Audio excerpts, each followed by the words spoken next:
Welcome to my channel. So, మనం ఇప్పటిదాకా different videos చేసాం కదా! సో, ఈరోజు మనం ఐడెంటిటీ కాలమ్ అనేది ఫ్యాబ్రిక్ డేటా వేర్‌హౌస్‌లో ఎలా యాడ్ చేస్తాం ఏంటనేది మనమైతే ప్రాక్టికల్‌గా వివరించడం ఇష్టం. ఓకే.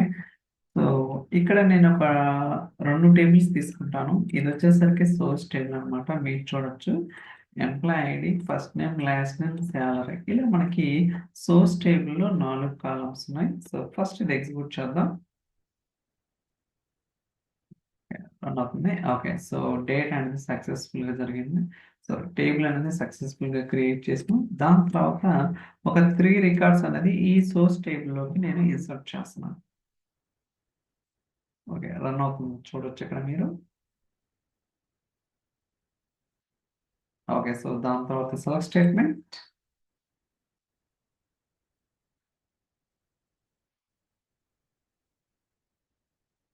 ఓకే.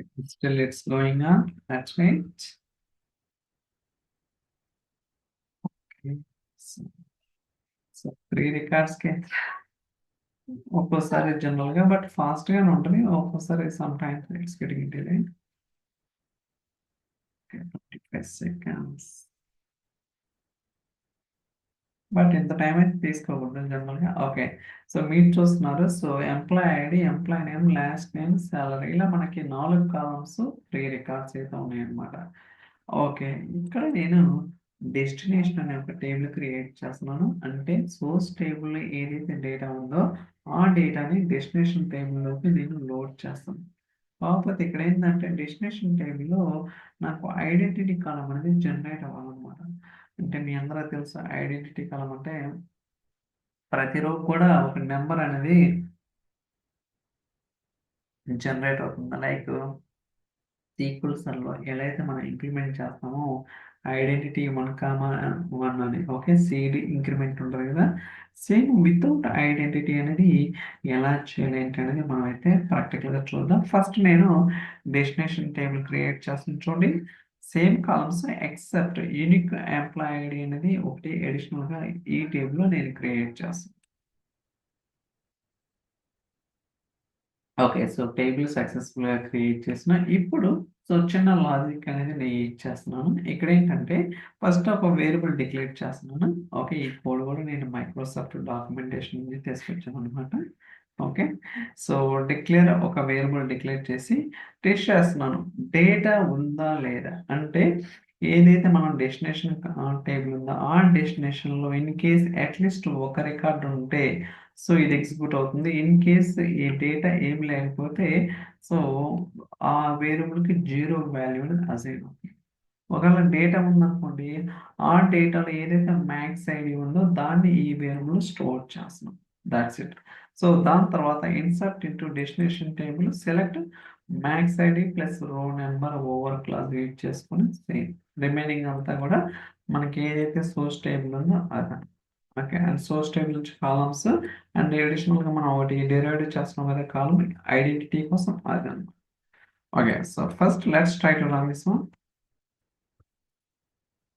రన్.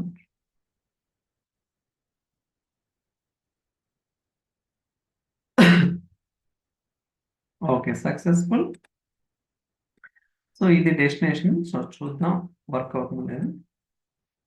ఓకే. మీరు చూస్తే చూడొచ్చు 1, 2, 3 ఉంది. సో, రిమైనింగ్ డేటా ఉంది. ఇప్పుడు ఒక 3, 4 టైమ్స్ నేను రన్ చేస్తాను. అంటే ఐడెంటిటీ అనేది ప్రాపర్‌గా జనరేట్ అవుతుందా లేదా చెక్ చేయాలి కదా మనం. Okay. So, 1 so, 2, 3, 4 okay. 4 times run చేశాం కాబట్టి సో, 12 రికార్డ్స్ వస్తాయి. ఆల్రెడీ ఒక 3 రికార్డ్స్ ఉన్నాయి కాబట్టి టోటల్‌గా 15 రికార్డ్స్ అయితే మనకి రావాలి. Let's see that. సో, మీరు చూడండి 1, 2, 3, 4, 5, 6 ఓకే. సో, మీరు నంబర్ అబ్జర్వ్ చేసారా? So, 1, 2, 3, 4, 5, 6, 7, 8, 9, 10 okay. సో, మనకి ఐడెంటిటీ అనేది జనరేట్ అవుతుంది. ఓకే. సో, ప్రాపర్‌గానే జనరేట్ అవుతుందన్నమాట. సో, మీకు డౌట్ రావచ్చు. ఒకవేళ ట్రంకేట్ చేస్తే ఏమవుతుంది? Okay. Let's see that. So, truncate table నేను డెస్టినేషన్ టేబుల్ ట్రంకేట్ చేస్తున్నాను. Okay done.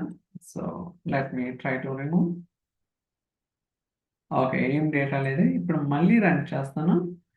So okay okay 1 ఒకసారి 2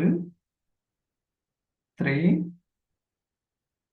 4 అంటే 4 ఇంటూ 3 12 టైమ్స్ రావాలి. చూసారా 12 రికార్డ్స్. సో ఇలా మీరేంటంటే ఐడెంటిటీ అనేది జనరేట్ చేయొచ్చు.